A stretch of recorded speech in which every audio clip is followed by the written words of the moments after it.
정치맛 수다 시작하겠습니다. 오늘은 박수현 더불어민주당 의원, 김종혁 전 국민의힘 최고위원과 함께하겠습니다. 어서 오세요. 안녕하십니까. 안녕하세요. 김병기 민주당 의원이 원내대표직에서 어제 물러났습니다. 본인과 가족을 둘러싼 각종 특혜 의혹, 그리고 보좌관에 대한 갑질 논란이 연일 불거졌지만 사퇴 의사가 없는 걸로 전해졌었는데요. 지난 2022년 지방선거 공천 과정에서 강선우 의원이 김경 서울시 의원으로부터 1억 원을 받은 사실을 알고도 묵인했다라는 의혹이 제기되자 결국 사퇴했습니다. 먼저 박 의원님, 어제 다 지켜보셨을 것 같은데 이 과정 어떻게 보셨습니까? 예, 급한 말씀 설명드리기 전에 한 해 동안 수고 많으셨습니다. 네. 새해 복 많이 받으시기 바랍니다. 네, 시청자 여러분께 인사드립니다. 예, 그렇습니다. 연말에 좀 이런 우울한 소식에 대해서 설명을 드리게 돼서 매우 송구스럽다는 말씀 먼저 드리고요. 우선 사퇴의 배경이 그 의혹이 결정적이냐라고 하는 것에 대해서 꼭 그렇지만은 않다라는 말씀을 드리고요. 김병기 의원은 그 과정에서 제가 직접 수석 대변인이니까 3번 정도 통화를 직접 했고 그때마다 느꼈던 감정은 심정은 이런 겁니다. 억울하고 사실이 아닌 부분이 많이 있지만 그러나 그럼에도 불구하고 이재명 정부와 당에 누가 될까 봐 이 두 가지 고민이었지 다른 것이 어떤 특별한 계기가 있다거나 이런 것은 아니었습니다. 앞으로 이 문제는 여러 가지 과정에 의해서 밝혀질 거라고 생각을 합니다. 그러나 제가 느꼈던 과정은 그렇다는 말씀을 드리고요. 아마 요 일이 뉴스에 나오기 전날에도 제가 통화를 했을 때 많은 고민이 계시구나 하는 걸 느꼈어요. 그래서 억울하지만 어떤 다른 선택을 할 수도 있겠다라는 느낌을 가졌었거든요. 예, 아마 그런 어떤 심경의 변화가 당을 생각하는 또 이재명 정부의 성공을 생각하는데 부담이 될 거라는 오직 그거 하나, 그것만 가지고 점점 마음이 결정되어 온 과정이 아니었나, 그렇게 저는 느꼈습니다. 예. 최고위원님은 어떻게 보셨어요? 국민들이 엄청나게 충격을 받으셨을 것 같아요. 야, 대한민국에서 그 공천을 둘러싸고 아직도 저런 일들이 벌어지고 있구나. 그리고 국회의원이 갑질을 한다는 얘기를 많이 들어봤지만 저렇게 구의원의 그러니까 구의회 부의장의 업무 추진비까지 빼다가 그거를 자기 부인한테 카드를 줘서 쓰게 할 정도로 그렇게 썩어 빠졌구나라는 그런 부분들에 상당한 충격을 느꼈을 것 같습니다. 그리고 지금 본인이 사퇴를 하면서 주장한 게 자기가 잘못했다는 게 아니잖아요. 나는 잘못한 게 없는데 당과 대통령실을 위해서 내가 지금 물러나 줄 뿐이다라고 얘기를 하고 있어요. 그러니까 본인이 가해자가 아니라 본인은 피해자 내지 순교자로 지금 만들고 있는 거거든요. 이거는 완전히 정치적인 어떻게 보면 기만 행위죠. 그렇게 볼 수 있고, 그다음에 본인은 얼마든지 해명할 수 있는 그런 기회가 있어요. 집권당의 원내대표 아닙니까? 아니, 기자회견 하겠다면 수백 명은 올 거 아닙니까? 보통 사람 같으면 억울해도 자기가 그걸 해명할 수 있는 기회가 안 주어져요.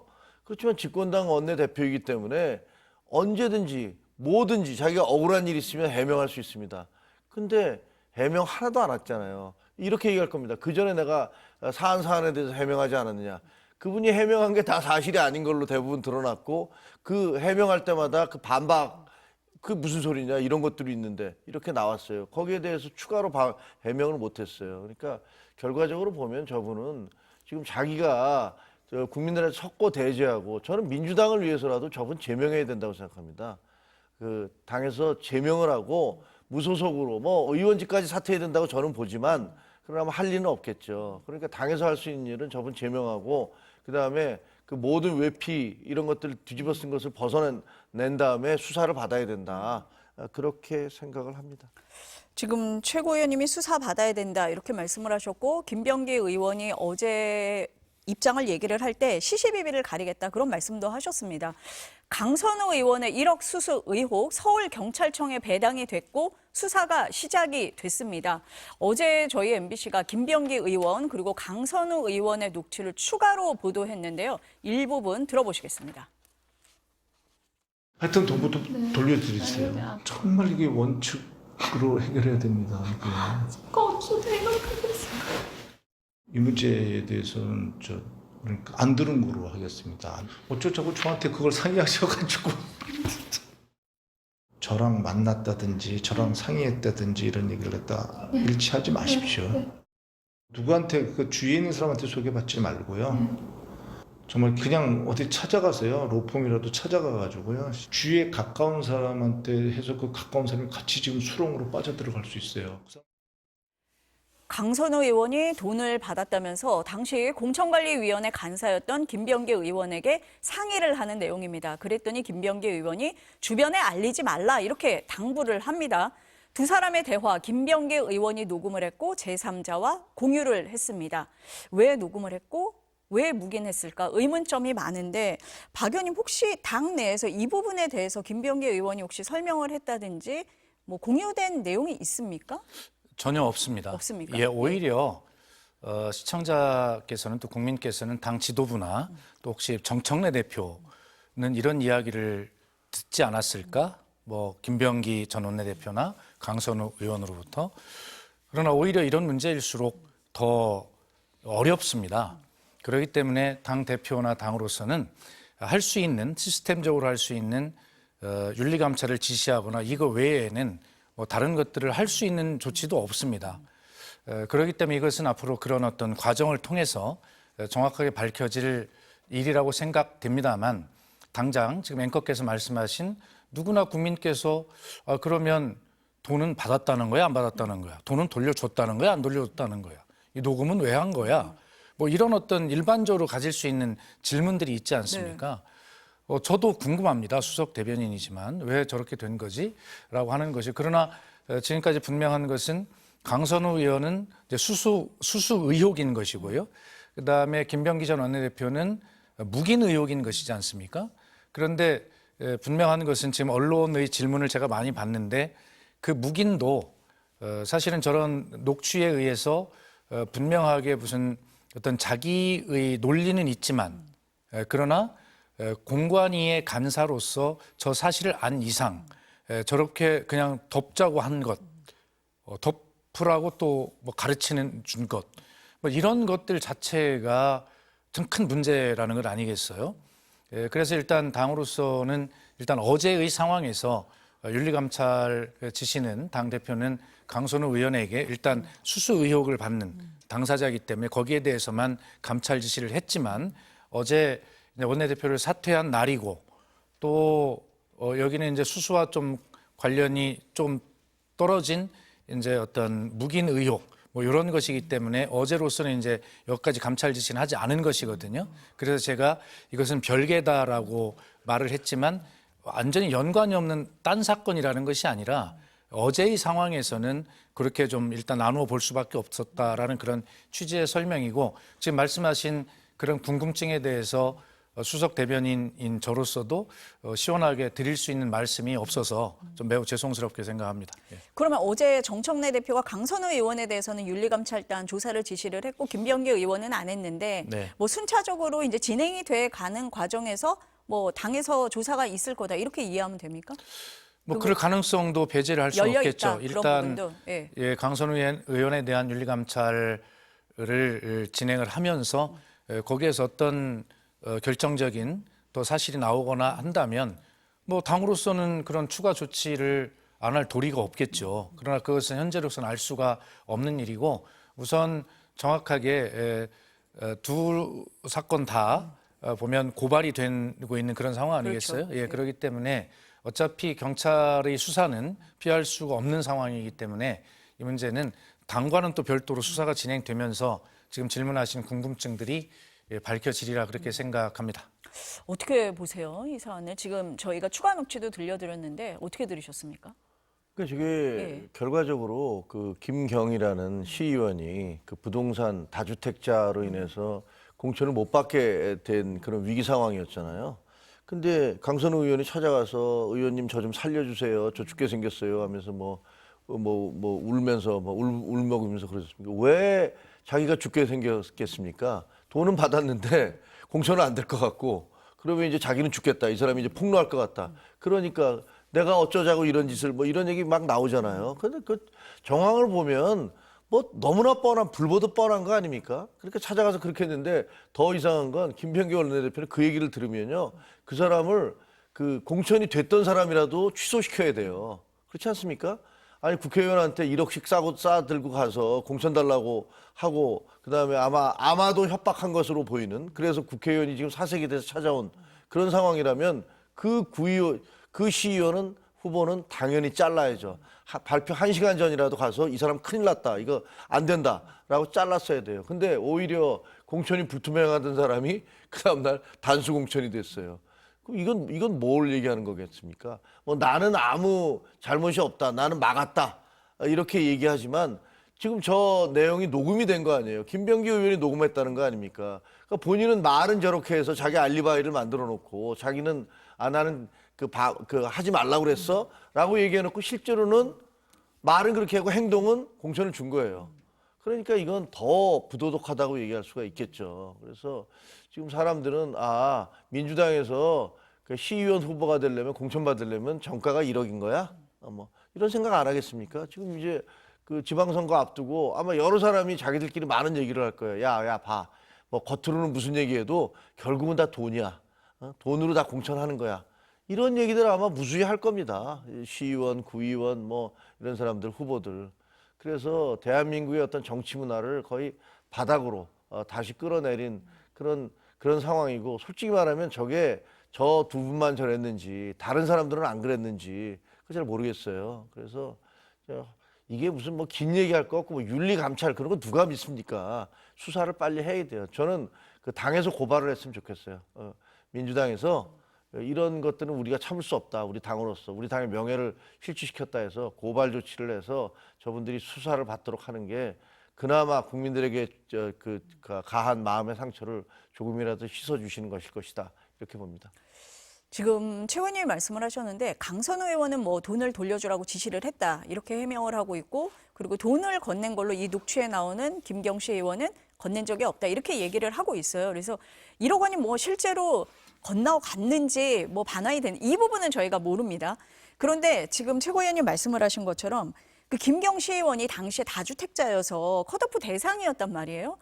그런데 공천이 돼요. 단수 공천. 이상하다라고 생각할 수밖에 없을 것 같습니다. 그러니까 저 녹취에 나오는 내용도 김병기 전 원내대표가 컷오프를 유지해야 한다는 말을 하고 하죠. 있거든요. 예. 그러면 이미 지금 앵커 말씀대로 사실은 컷오프로 분류가 됐다고 봐야죠. 그렇기 때문에 컷오프가 유지돼야 된다라는 말을 썼다고 보는 것이 맞지 않겠습니까? 그렇죠. 그럼에도 불구하고 단수 공천으로 바뀐 것이죠. 일반 국민의 시각에서 보면 누가 봐도 이것은 김중혁 아까 최고위원께서 말씀하신 그러한 정황이 명백해 보이지 않습니까? 그래서 사실은 저도 같은 당 소속으로서 이게 보면 또 얼마 전에 이제 뭐 장관 지명이 또 철회되는 이러한 또 아픔도 이제 겪은 강선우 의원인데 사실은 우리 김종혁 최고에게 대단히 죄송하지만 아침에 제가 방송에 이런 표현을 해가지고 그래서 바로 잡으려고 하는데 이런 일이 국민의힘에나 있을 법한 일인데 이게 민주당에 일어나다니 이런 표현을 저도 모르게 했는데 그 부분은 사과를 드리고 그러나 하여튼 민주당에서 이런 일 공천흠금과 관련된 이런 금품수수가 있으리라고는 저희 당 소속 의원들은 상상도 할 수 없는 일이에요. 혹시 뭐 공천과 관련 없이 예를 들면 뭐 법적인 이외의 어떤 후원이나 뭐 이런 것들에 혹시 마음이 약해질 수는 있을지 몰라요. 그러나 적어도 이 공천 헌금이라는 것에 대해서는 뭐 단호하고 뭐 그 정도는 상식처럼 우리가 알고 있는 이런 일인데 이게 결과는 알 수 없습니다만 현재 국민들께서는 이랬을 것이라고 지금 보고 계신 것 아닙니까? 이런 측면에서 우리 당 소속 구성원들이 모두 다 이 문제를 좀 충격적으로 그렇게 바라보고 있는 뭐 그런 실정입니다. 예.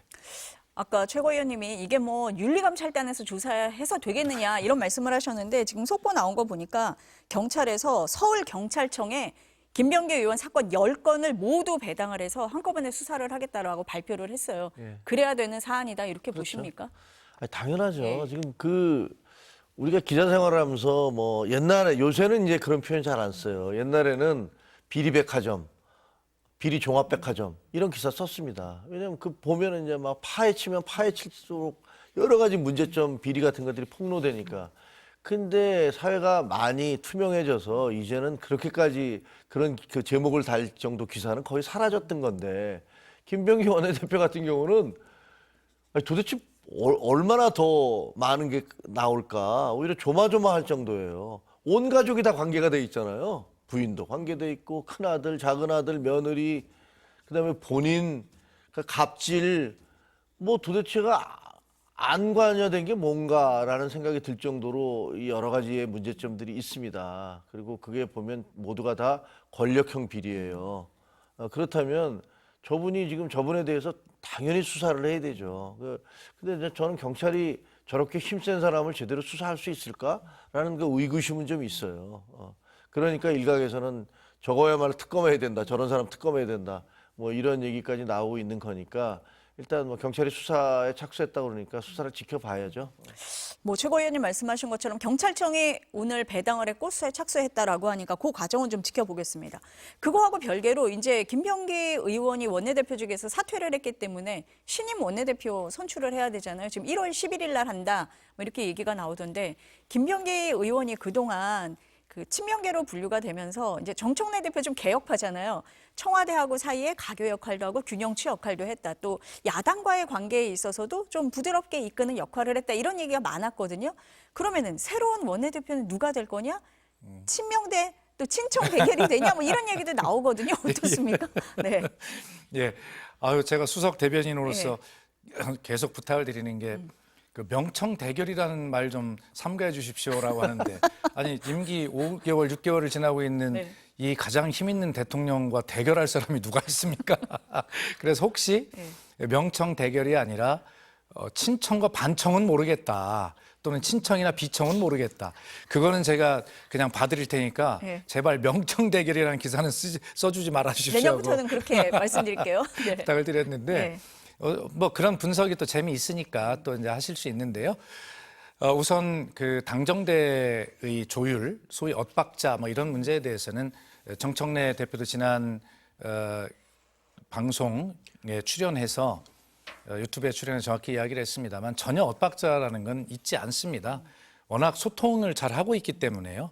그리고 그런 고위급 소통뿐만 아니라 실무급 소통 단위도 저희들이 철저하게 만들어서 하고 있기 때문에 엇박자라는 건 있을 수가 없고요. 다만 앞서거니 뒤서거니 하는 것은 있습니다. 그것은 개혁과 청산이라고 하는 이런 주제는 당이 반걸음 정부보다 앞서가는 것이고요. 그다음에 뭐 경제정책이나 이런 민생 등 정책은 당보다는 정부가 앞서가고 당이 뒷받침하는 것 아니겠습니까? 이런 앞서거니 뒤서거니를 이제 언론은 엇박자다 이렇게 이제 말씀을 하시는데 그런 걱정은 없다. 그래서 신임 원내대표가 누가 되시든지 간에 결과적으로 목표는 이재명 정부의 성공과 이런 내년에 이제 비로소 시작되는 이제 정말 민생에 올인함으로써 지방선거를 승리할 수 있는 토대를 만드는 것.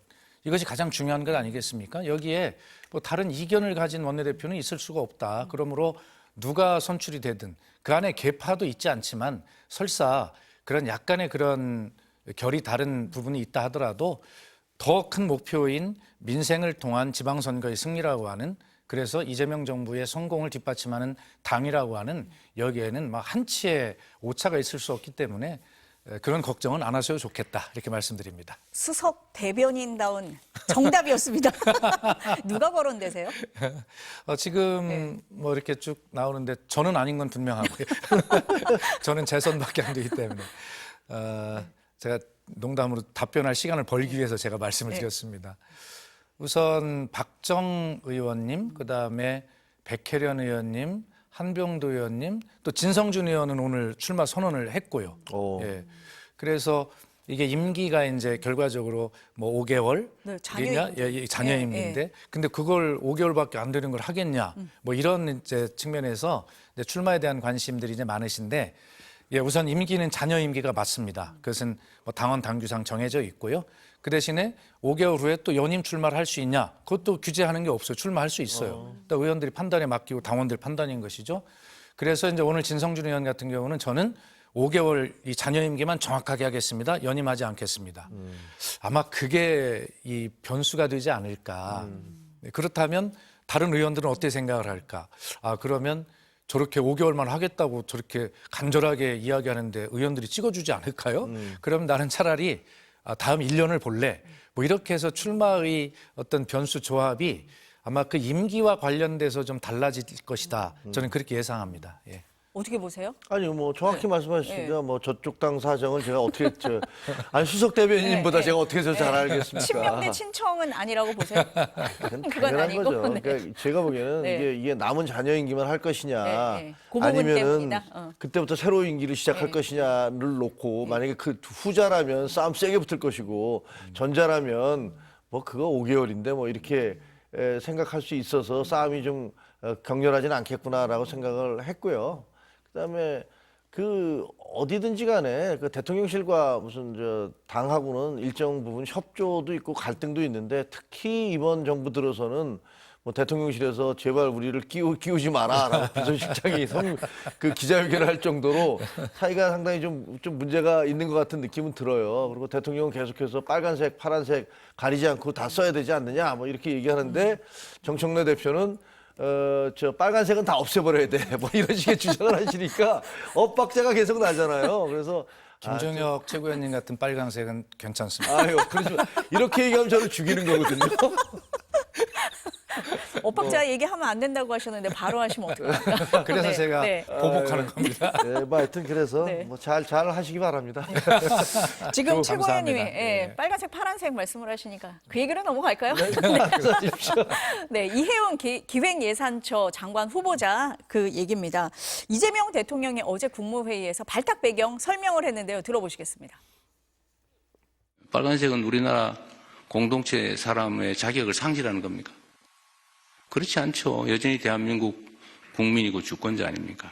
인재도 넓게, 운동장도 넓게 이렇게 써야 된다. 잡탕을 만들자는 건 아니고 조화로운 오색 빛깔 무지개를 만들자. 파란색 중심의 그런 얘기다라는 말씀을 드립니다. 빨간색 얘기하셨으니까 최고위원님 발탁 배경 어떻게 보세요? 근데 이제 궁금한 게 그 이혜원 의원은 네.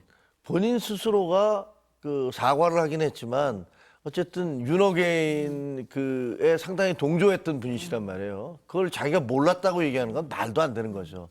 그거를 자기가 일시적으로 그 분위기에 휩쓸려서 거기 갔다라고 주장하시는 분이라면 그 기획예산처 그 장관을 할 수가 없어요. 그런 정도의 판단력도 없는 사람이 어떻게 국가 살림을 갖고 움직입니까? 그러니까 저는 말이 안 된다고 생각해요. 그러니까 저분은 그냥 말은 그렇게 하는 거고 실제로는 그런 생각을 갖고 있다가 자기가 장관이 되니까 이제 세탁을 하고 있는 것이다라고 생각을 합니다. 그리고 수십 년 동안 계속 나는 정통 보수주의자다. 긴축 재정을 해야 되고 그다음에 건전 재정을 해야 된다라고 계속 얘기하면서 그 문재인 정부와 이재명 정부의 정책을 비판해 왔던 분이에요. 근데 그분이 그 자리에 가면은 좀 궁금한 게 대통령이 혹시 생각이 바뀌셨나? 본인이 뭐 자기는 보수라고 그랬으니까 사실상 나는 보수였는데 내가 진보라니까 진짜 진보인 줄 아냐? 난 보수였어. 그래서 저 사람을 안 치는 건가? 그런 생각도 들고 그게 아니겠죠. 그럴 리가 있겠어요. 그럼 대통령 생각은 그대로 있는데 그러면 왜 저런 분을 안 치냔 말이에요. 자기 생각과 자기 철학은 있는데 그 철학을 대통령 장관이라는 자리 때문에 확 바꾸는 사람이라면 그분이 만들어내는 정책이라는 것이 얼마나 진정성이 있겠습니까? 국민들 입장에서 보면 아니 저렇게 자기 말을 확확 바꾸는 사람이 앉아서 나라의 살림 곳간을 가지고서 저렇게 예산을 짜? 저게 뭐야? 이런 신뢰도가 엄청 떨어질 거예요. 저는 일단 신뢰를 못 하겠어요. 그래서 그 결과적으로는 저건 노림수구나. 그냥 내년 지방선거를 앞두고 우리가 이렇게 중도까지 포용합니다. 보셨죠? 라고 얘기하면서 중도표를 끌어오기 위한 그런 전략적 판단이구나라는 생각밖에는 들지 않습니다. 그렇습니까? 설사 그렇게 이제 정치 공학적으로 보이신다면 잘 대비하시기 바랍니다. 지금 힘들어요. 국민의힘이 이걸 막아낼 수 있겠습니까? 알면서 왜 못 하시는지 모르겠어요. 좋습니다. 뭐 그 발언 다 인정하고 그런 해석이 가능합니다. 그러나 꼭 그렇게만 해석할 일인가를 말씀을 드려보면 저는 대통령께서 대선 기간 중에 하셨던 말씀 정말 머릿속에 박힌 말씀이 하나 있어요. 대한민국의 한국 사회의 갈등은 저성장에서 비롯된다는 말씀을 하시더라고요. 근데 왜 저성장에서 비롯되지 갈등이? 갑자기 확 좀 이어지지 않잖아요. 이게. 그래서 제가 생각을 많이 해봤어요. 아, 그래, 저성장을 하니 먹을 것이 파이가 줄죠. 그러면 서로 경쟁이 심해지겠죠. 갈등이 생기겠죠. 불평등 때문에 갈등이 생길 거 아닙니까? 그렇기 때문에 이 저성장을 해결하지 않으면 이 불평등과 경쟁과 갈등을 해결할 수 없고 한국 사회는 더욱더 갈등으로 빠져들어요. 그럼 이재명 정부 5년을 이재명 대통령은 어떻게 평가받고 싶을까? 그런 갈등을 더 심화시킨 대통령으로 평가받기를 원하지는 않을 거예요. 그럼 갈등을 통합까지는 몰라도 갈등을 완화한 대통령이 되고 싶고 그것이 한국의 병을 치유하는 길인데 그렇다면 저성장을 해결해야 될 거 아닙니까? 저성장은 어떻게? 새로운 성장 동력을 끊임없이 만들어내야 되는데 우리끼리 앉아서 새로운 정책이 나올까요? 그렇지 않잖아요. 그렇기 때문에 이 순혈주의에 의해서는 새로운 정책이 나오지 않기 때문에 이 표현이 정확한지는 모르겠습니다만 어쨌든 뭐 좀 틀려도 이해하십시오. 이종교배를 통해서 새로운 종이 생기는 그러한 또 좀 고급진 용어로 얘기하면 정책의 레드팀 같은 이러한 것들이 있어야 새로운 성장 동력을 만들어낼 수 있고 저성장을 해결할 수 있다. 갈등을 치유할 수 있다. 이런 대통령, 성공한 대통령이 되기 위한 그런 이재명 대통령의 절실함에서 간절함에서 나온 인사다. 저는 그렇게 해석을 합니다. 이런 기사는 잘 안 써주더라고요. 아니 그런데 실제로 김종혁 최고위원님 말씀하신 그런 공학적인 측면을 다 해석을 인정하고 그러나 이런 철학적 측면의 고민이 대통령에 분명히 있을 것이다. 그렇게 말씀드립니다.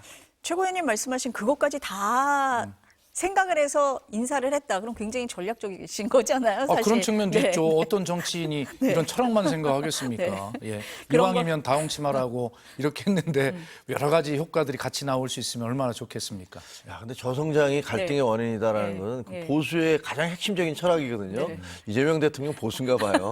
중도 보수라고 하셨잖아요. 아니 그래서 대표일 때 민주당은 중도 보수이어야 한다고 네. 이야기를 했는데 그 말씀을 못 알아듣고 국민의힘이 자기 진지를 비워놓고 지금 딴짓하러 밖에 나가 있어요. 아스팔트에. 비어 있어요. 진지가. 심지어는 김정혁 최고위원 같은 경계병도 없어요. 그럼 빈 진지를 누가 차지하지 않겠습니까? 그러니까 정신을 차리라는 거 얘기를 그 하는 자리까지 거예요. 지금 차지하고 있는 거다. 그렇습니다. 예. 최고위원님 말씀을 하실 때 그 이해운 후보자가 과거 그 내란 옹호 발언에 대해서 사과했다. 그런데 그걸 누가 받아들이겠냐라고 말씀을 하셨는데 어제 그 입장 발표할 때 보면 내란은 헌정사에 있어서는 안 되는 민주주의를 파괴하는 불법 행위다. 내란이라는 표현까지 썼어요. 근데 민주당을 비롯해서 범여권에서는 굉장히 좀 비판적으로 우려적으로 우려하는 시선으로 보고 있잖아요. 조금 달라졌습니까? 달라질 리가 있겠습니까? 그렇진 않아요. 정답 답안지를 내는 거죠. 아, 정답을 낸다. 예. 네. 그리고 그것이 이제 한 번에 되지는 않겠고 계속해서 청문회도 거쳐야 되고 계속 해야 되겠죠. 다만 뭐 그것을 진심이라고 믿는 사람이 누가 있겠습니까? 필요에 의해서 하는 것이죠. 비판할 수 있습니다. 그러나 이해운 지명자는 그 비판을 진심으로 인내하고 참아내면서 지속적으로 본인이 진심이 되도록 그렇게 해야 합니다. 그리고 더 중요한 것은 아까 제가 말씀드린 대로 레드팀의 역할을 정확히 해서 확장 재정을 기조로 하는 이재명 정부, 그다음에 좀 더 낮고 소외된 곳을 지향하는 이재명 정부의 이런 철학에 맞추면서도 어떻게 재정 건전성을 맞춰갈 것이냐라고 하는 그러한 레드팀의 역할을 잘 함으로써 성과를 내므로써 지금 이러한 의심과 어떤 불신 이런 것들을 덮어야 된다고 생각을 합니다. 예.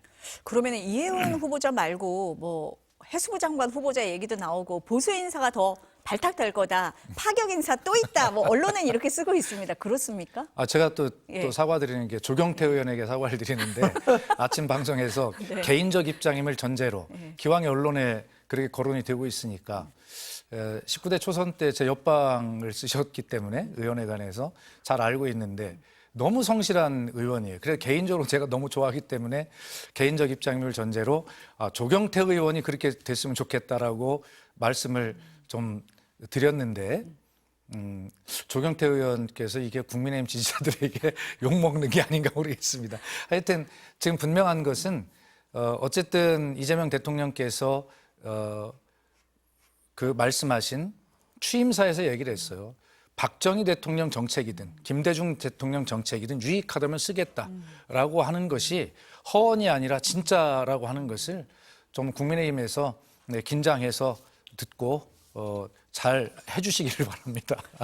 최근에 어떻습니까? 지금 긴장해서 잘 들어야 된다 이렇게 말씀을 하신 걸로 봐서 보수 인사가 또 기용될 수도 있을 것 같은데. 지난번에 그 예. 대선 치를 때 예. 그런 얘기 많이 했잖아요. 야, 여기서 만약에 우리가 지면 네. 지금 민주당이 그 의석도 다수당을 차지하고 있는데 대통령까지 가져가게 되면 아마도 그 개헌 저지선 무너뜨리려고 상당 부분들 이렇게 회유 공작을 필 것이다.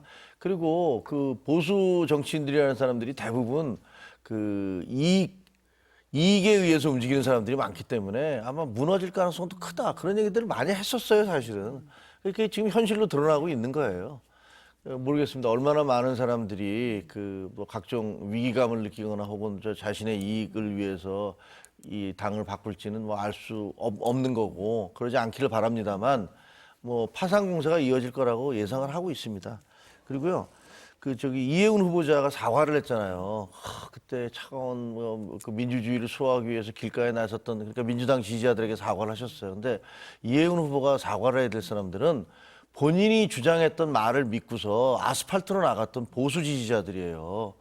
그 본인은 저렇게 그때는 무슨 뭐 윤 어게인 그다음에 무슨 뭐 그 저 대통령 석방하라 뭐 이런 주장했잖아요. 그런 주장을 하면서 그러다가 이제 확 그 반대쪽으로 감으로써 자기 챙길 건 다 챙기셨지만 저 사람 쫓아다니면서 같이 아스팔트에서 외치던 사람들 그냥 눈 멀뚱멀뚱 뜨고 저분이 성공하는 저쪽으로 이른바 출세 사다리로 올라가는 것들을 지켜보면서 눈물을 흘리거나 분노하고 있는 분들 그분들한테 사과해야 돼요. 성동에 있는 그날이 보니까 저거더라고요. 그 당원 교육과 송년회를 겸하기로 했는데 그것도 다 취소됐더라고요.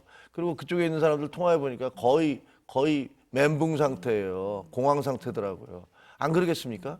그렇게 강력하게 윤어게인을 외치던 사람이 하루아침에 저렇게 돌아서 버리니까 그래서 그걸 보면서 저는 글쎄 정치적 도의라는 게 뭐 정치적으로 대통령은 뭐 여러 가지 변수를 생각해서 하셨다고 하지만 정치 도의의 측면에서는 참으로 참 몹쓸 짓을 하고 계신다라는 생각이 들고 그래서 흔히 뭐 그걸 오라고 한 사람이나 오란다고 달랑 가는 사람이나 그래서 둘 다 욕하는 분위기예요. 요 지점에서 예. 제가 꼭 드리고 싶은 말씀이 있는데요. 정확히 저는 이렇게 이해를 합니다. 국민의힘은 협치의 대상이 될 수는 있을지 몰라도 통합의 대상이 아닙니다. 이걸 우리가 정확히 구분해야 돼요. 대통령의 통합은 더 많은 국민이 갈등에서 벗어나서 함께할 수 있도록 하는 대통령의 어젠다지 그렇게 정당이 국민의힘의 한 명 사람을 더 빼와서 그런 걸 통합이라고 이야기하지 않을 겁니다. 예를 들어서 이런 보수 인사들을 기용함으로써 대통령의 어떤 국민 통합의 의지나 이런 것들을 보고 더 많은 공약주들이 국민 사이에 많아져서 희망이 많아져서 그렇게 국민들이 갈등에서 벗어날 수 있도록 하는 이것이 바로 대통령의 통합의 뜻이지 지금 이제 김종혁 최고위원께서 걱정하시는 대로 뭐 개헌 저지선을 무너뜨린다거나 그렇게 안 해도 국민 통합이 넓어지고 그래서 다음 선거에서 더 많은 지지를 받게 된다면 지금 걱정하시는 개헌 저지선 의원 한두 명 빼오는 이런 공학적 통합이 아니어도 당연히 우리 힘으로 국민의 지지로 될 수 있다라고 하는 것인데 다시 한번 정리하지만 국민의힘은 협치 대상일 수는 있지만 대통령의 통합의 대상으로 국민의힘을 지칭하지는 않는다는 점을 말씀드리고 싶습니다. 뭐 간단하게 네. 말씀드리면 뭐 그 다 일리 있는 말씀인데 저렇게 함으로써 여야 간의 협치가 이루어지는 게 아니라 사실은 더 갈등과 분노가 더 쌓이는 거죠. 예를 들면 국민의힘 지지자들은 야 정말 우리 당에서 그럴 수가 있어? 우리 당 그 이해운 의원에 대해서 그렇게 생각할 수 있고 우리 당 당 지도부도 야 정말 나쁜 사람들이네. 우리한테 한마디 이런 방구도 없이 그냥 현역 당협위원장을 저렇게 빼가는구나. 이렇게 분노감을 갖게 되기 때문에 이것이 무슨 여야의 협치에 도움이 된다? 전혀 그렇지 않습니다. 이거는 협치가 되려면요. 야당 대표를 만나서 지금 제가 누구누구를 그 장관을 임명을 하려고 하는데 좀 초당적으로 도와주시죠. 외교안보라든가 국방이라든가 뭐 이런 것들 얘기하면서 하면 그럴 때 이렇게 인적 교류가 이루어지면 그것은 협치가 될 수 있지만 저렇게 마른 하늘의 날벼락처럼 갑작스럽게 휙 빼가면 협치보다는 분노나 열패감이라든가 뭐 자존심 상하게 하는 거 이런 것만 만들어지는 거기 때문에 글쎄요. 저는 뭐 별로 그렇게 협치가 될 것 같지는 않습니다. 뭐 최고위원님 말씀도 이해가 되는 부분이 있는데 결과적으로 밖으로 봤을 때는 어쨌든 정부 여당에서는 통합을 얘기하고 외연을 확장하는 그런 모습을 보이고 있는데 국민의힘이 그러면 어떤 모습을 보이고 있느냐라는 걸 봤을 때 내부적으로 갈등을 더 많이 부각시키고 있는 건 아닌가? 뭐 이런 생각이 들어요. 왜냐하면 국민의힘 당무감사위원회가 당원 게시판 사건과 관련해서 한동훈 전 대표 가족 연루 의혹이 사실로 확인됐다 이렇게 밝혔습니다. 윤석열 전 대통령 등을 비판하는 게시물 계정이 한 전 대표 가족 5명의 명의와 동일하다 이렇게 발표를 했습니다. 한 전 대표는 뒤늦게 사실을 일부 인정을 했는데요. 들어보시겠습니다. 제 가족들이 그 익명이 보장된 당 게시판에다가 윤 전 대통령 부부, 윤석열 전 대통령과 김건희 씨에 대한 비판적인 사설, 칼럼 이런 걸 올린 사실이 있다는 것을 제가 나중에 알게 됐어요. 당시에는 알지 못했어요. 오늘 당감위에서 근데 마치 뭐 제가 제 이름으로 쓴 게 있는 것처럼 발표를 한 것도 있던데 그거는 명백한 허위 사실입니다. 저는 가입한 사실조차 없기 때문에 지금 한동훈 전 대표가 허위 사실이 포함됐다라고 얘기를 했습니다. 법적 대응하겠다 이렇게 얘기를 했어요. 그리고 당무감사위원회는 이 사건을 당 중앙윤리위원회에 넘겼습니다. 당내 논란이 있잖아요. 그런데도 끝까지 가는 겁니까? 어떻게 봐야 돼요, 이 사안을? 아니, 저는 이게 이호선 당무감사위원장이 발표한 내용 보고 어제 경악을 금치 못했어요. 왜냐하면 허위 사실이 상당 부분 내포되어 있거든요. 아니 어떻게 당무감사를 하면서 그렇게 거짓말 자료를 낼 수 있는지 구체적인 게 제가 몇 가지만 말씀드릴게요. 일단 지금 말씀드린 대로 한동훈 대표는 당원 게시판에 가입해 본 적이 없어요. 그러니까 글을 쓸 수 있는 그런 아무런 권한이 없는 거예요. 그런데 한동훈과 한동훈 가족들이 같은 IP 주소에서 글을 썼다라는 식으로 완전히 새빨간 거짓말로 발표를 한 거예요. 이게 사실이 아니죠. 두 번째, 한동훈 대표는 2023년 12월 달에 그 법무부 장관을 그만두고 최초로 입당을 했어요. 한동훈 장관의 가족들도 당연히 2024년에 이제 입당을 한 거예요. 그 가족을 따라서. 근데 이번에 발표한 자료는요, 2023년 1월부터 2025년 4월까지의 그 자료들이에요. 그러면 2023년 12월 달에 입당을 했는데 2023년 1월 달부터 12월까지에 썼던 한동훈이라는 이름이라든가 뭐 진모라든가 이런 사람들 이게 다 동명이인들이거든요. 입당도 안 한 가족도 아닌 사람들이 쓴 것을 마치 한동훈 가족이 쓴 것처럼 올려놓은 거예요. 그리고 이호선 당무감사위원장이 발표하기를 이 사람들이 2024년 12월 19일 그러니까 작년이죠. 작년에 비상계엄이 끝나고 나서 다 탈당을 했다. 그때 무수하게 많이 탈당을 했거든요. 그때 탈당을 했다라고 발표를 해놓고 자료에는 2025년 봄에 올라왔던 글까지도 다 올려놓은 거예요. 그러니까 입당하지도 않은 사람 그리고 이미 탈당한 사람이 올린 그 똑같은 이름이라는 이유로 해서 이것을 한동훈 가족이 쓴 거라고 올려놓은 거예요. 그러니까 명백한 허위 사실이잖아요. 세 번째는 뭐냐면요. 한동훈이라는 이름이 여러 명 있어요. 우리 당원 게시판에 있는 걸로 확인됐어요. 정작 본인은 없지만. 근데 또 진모라는 한동훈의 장인의 이름과 같은 사람도 여러 명이 있어요. 근데 이 진모라는 사람이 이렇게 윤석열, 김건희와 그다음에 그 이준석, 황우려, 안철수 이런 사람을 비판했다고 쫙 올려놨어요. 근데 이 진모라는 사람은 이런 걸 쓴 적이 없어요. 당원 게시판에 가보면 이거는 한동훈이라는 이름으로 쓴 거를 이름을 진모로 바꿔버린 거예요. 왜냐하면 이게 한동훈이라는 사람이 직접 누구에게 비판을 이렇게 했다면 얼마나 파장이 크겠습니까? 그러니까 그거를 장인이 공격한 걸로 바꿔버린 거예요. 그래서 발표를 했어요. 명백한 허위 사실을 발표한 거예요. 그래서 저는 하도 어이가 없어서 아니 어떻게 이렇게 새빨간 거짓말을 허위 사실을 이거를 그 증거라면서 발표를 할 수 있을까? 분명한 건 거기에 이제 가족이 5명이 들어가 있었는데 아시다시피 그때 그 기사를 그 글들이 올라온 게 2020 작년 7월에서부터 11월 사이잖아요. 그때까지 올라간 한 5달, 4달 동안에 올라온 게 약 1,000건이 돼요. 근데 하루에도 수천 건씩 당원 게시판에 글들이 올라오고 그 글들이 엄청나게 한동훈 대표를 뭐 무슨 배신자, 살모사, 무슨 놈 온갖 욕설을 퍼붓는 그런 글들이었어요. 가족들은 거기에 방어하기 위해서 아니 무슨 윤석열, 김건희 부부도 잘못한 게 많은데 말이야. 그러면서 사설이나 칼럼 정신 차려라 뭐 국민의힘 뭐 윤석열 잘못하고 있다 이런 기사를 올려놓은 거예요. 근데 그 몇 달 동안에 수십만 건의 기사 중에서 1% 정도도 안 되는 1,000건의 기사가 여론 조작을 했다고 주장하는 거예요. 이게 말이 되는 얘기냐고요. 익명의 게시판에서. 더구나 이 사람들은 그 모든 사람은 익명이 보장돼 있는데 갑작스럽게 11월 달에 한동훈의 가족 이름만 빼내갖고 실명을 공개해버린 거예요. 다른 사람들은 다 놔두고. 솔직히 그 안에 누가 들어있는지 알게 뭡니까? 솔직히 말해서 이게 김건희 여사가 들어가 있는지, 김건희 여사 고모가 들어가 있는지, 뭐 이모가 들어가 있는지, 뭐 다른 정치인에 누가 들어가 있는지 알게 뭡니까? 익명인데. 그래서 익명을 보장해 주는 거 아니에요. 근데 그 중에서 특별하게 한동훈의 가족들 이름만 실명으로 빼내서 이 사람들이 댓글을 달았다. 이렇게 공격하고 있는 거예요. 그러면서 전혀 엉뚱한 사람들이 단 아주 심한 욕설 댓글을 마치 이 사람들이 단 것처럼 그렇게 선전을 하고 지금도 그 구구 사이트에 가보면요. 이게 다 기정사실로 돼 있어요. 이 사람이 이렇게 욕설을 했다. 대통령하고 영부인한테. 다 허위사실이거든요. 그래서 저는 이게 도대체 뒷감당을 어떻게 하려고 이런 짓을 하나.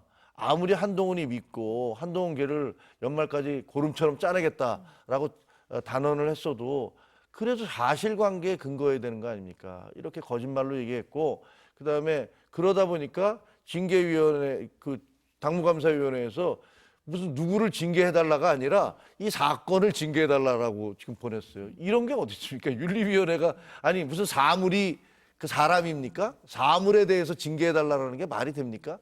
그래서 저는 아마 좀 큰 문제가 될 것 같습니다. 지금.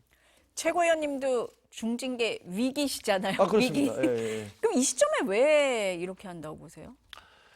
그러니까 위기 탈출을 좀 이상하게 하는 것 같아요. 저는 왜 이렇게 그 민주당이 어려울 때마다 민주당이 굉장히 좋아할 것 같아요. 왜냐면 어저께 김병기 원내대표나 뭐 이해운 장관이나 얼마나 시끄러웠습니까? 근데 그 와중에 이 사건을 단계 사건을 또 발표를 함으로써 화제를 확 틀어버렸잖아요. 그 이전에는 또 그 대장동 항소 사건이 문제가 됐는데 우리가 황교안이다 해갖고 또 다 틀어버렸고 애주징주 김현지 사건 시끄러운데 그걸 또 윤석열 전 대통령을 면회를 가서 탁 틀어버리고 그럼 무슨 정무적 판단을 이렇게 하지? 진짜로 무슨 뭐 이 민주당 도와주려고 작정을 했나?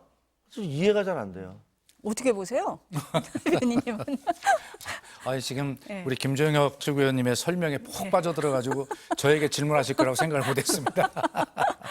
이런 생각이 났어요. 지난 대선 이전에 민주당을 향해서 국민의힘이 조롱했던 게 사실상 심리적 분당 상태 뭐 이런 이야기를 많이 했거든요. 지금 국민의힘의 모습이 그런 모습이 아닐까. 그러면 이게 김종혁 최고 말씀대로 이게 징계 대상도 아니고 오히려 이게 위법한 뭐 이런 싸움으로 진흙탕 싸움으로 이제 가게 된다면 뭐 그건 뭐 그대로 맡긴다 하더라도 그러면 왜 장동혁 대표는 이렇게 이런 문제를 가지고 이 시기에 한동훈 대표를 이렇게 할까? 왜 이렇게 망신을 주고 이럴까? 이건 규정이거든요. 어떻게 규정? 한동훈은 국민의힘 식구가 아니야. 결과적으로 최대 경쟁자를 제거하는 그야말로 심리적 분당이 아니라 사실상 분당 시도를 하고 있는 것이죠. 그래서 이것은 쉽게 얘기하면 장동혁과 한동훈이라고 하는 이 국민의힘의 두 지도자는 결과적으로는 한 울타리에서 같이 갈 수 없는 그러한 사이로 지금 가고 있는 그렇다고 제가 그렇게 되기를 바라는 소망을 이야기하는 게 아니라 현실이 그렇습니다. 무지하게 많이 바라시는 것 같은데. 지켜보도록 하시죠. 네, 오늘 두 분 말씀 여기까지 듣겠습니다. 올 한 해 동안 출연해 주셔서 감사합니다. 감사합니다. 감사합니다.